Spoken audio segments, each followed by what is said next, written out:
So here we are at the Santiago track in Chile.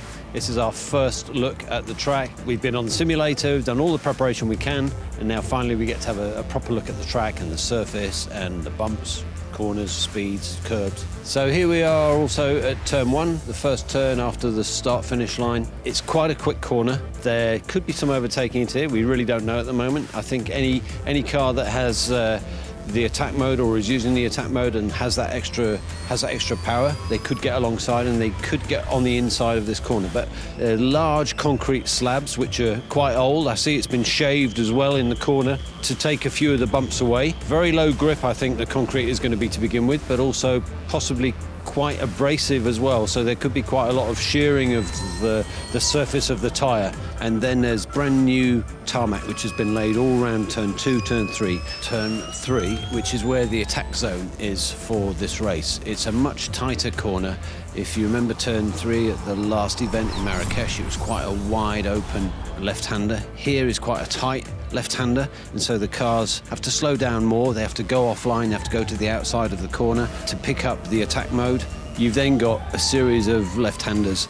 So turn 3 is a left-hander, turn 4 is a left-hander, turn 5 is a left-hander. You do come out of turn 3 and it's all under the trees. It reminds me of the races we had in Battersea Park in London, but the track here is so wide. So we're now at turn 5, which is the last of the left-handers before a short left-hander into 6 and then braking. So there's going to be a lot of combined braking, a tight right-hander effectively, before you then lead on. Here we are at turn 8, the only tight chicane on the track. It comes off a sweeping left-hander. Overtaking here could be a possibility. You could have some cars who may be on the attack mode, who may be able to get up the inside, and it would be quite a brave move, but it is achievable here. And obviously, if they carry a bit too much speed in, the driver has to maybe miss the chicane, but has to bring the car to a stop. They can go through the Tech Pro gap here, but they have to bring the car to the stop before they can actually continue. That's part of the regulations.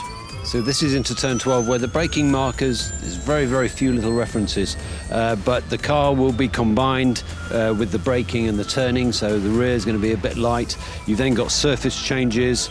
It goes from the old tarmac to the old concrete, so it's going to be quite challenging.